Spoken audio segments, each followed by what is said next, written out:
អូនវិញសុំសួរអូនតែរាល់ថ្ងៃអូនអត់បានរៀនឬក៏បានឥឡូវនេះពេលសង្គ្រាមពេលសង្គ្រាមនេះអូនអត់បានរៀនទេដោយសារតាសាលាមួយចំនួនអត់បានបើកដោយសារសង្គ្រាមចុះនៅពេលអូននៅក្នុងជំរំភាសាអូនធ្វើអីខ្លះឥឡូវនៅពេលនៅជំរំភាសាពេលយប់ឡើងរៀនគេអត់ឲ្យបើកភ្លើងទៅអូនយកអាចទៀនយកទៅស្លាធ្វើទៀនដុតបំភ្លឺរៀនអូនរៀនអីខ្លះពេលយប់រៀន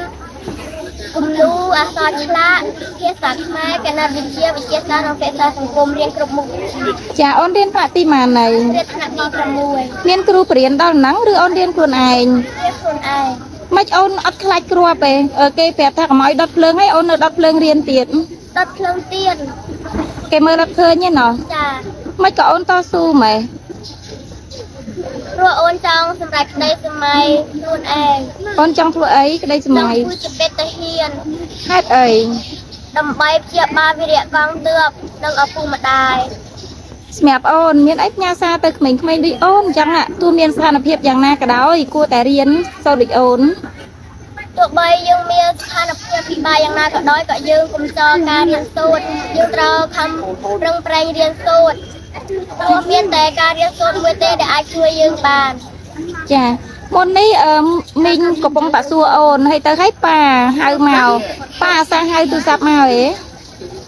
ពី3ថ្ងៃក៏ចុចមកម្ដងពេលខ្លះរហូតពេលខ្លះពេលជួបដៃខ្លាំងហើយមកទៅម្ដងហ្នឹងនិយាយបាន2ម៉ាត់ទៅ3ម៉ាត់យ៉ាងយូរ3ម៉ាត់ហើយពេលដែលជួបប៉ាម្ដងអូនសួរអីប៉ាសួរគាត់ថាគាត់ញ៉ាំបាយហើយនៅគាត់ញ៉ាំបាយហើយនៅគាត់មានសុខភាពអត់អូនមានអារម្មណ៍មិនដែរពេលប៉ានៅក្បែរទៅសមរភូមិមុខអញ្ចឹងមានអារម្មណ៍ថាអត់មានភាពកក់ក្ដៅអត់សប្បាយចិត្តតែអូននៅជួបមុខអូនជូនពរឲ្យប៉ាឆាប់ត្រឡប់មកវិញទេហើយជូនពរឲ្យអូនមានសុខភាពល្អសំណាងល្អមានសុវត្ថិភាពនិងឆាប់មកជួបកូនវិញចាំអូនមកវិញគាត់នាំអូនមកមើលរូបកូន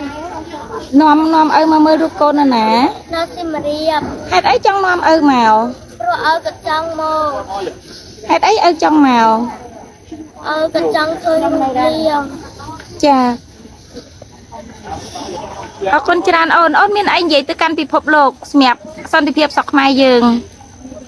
នាងចង់និយាយទៅដល់អន្តរជាតិថាកម្ពុជាត្រូវការសន្តិភាពកម្ពុជាអត់ត្រូវការសង្គ្រាមទេ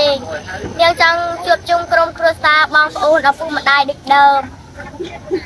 អរគុណអូន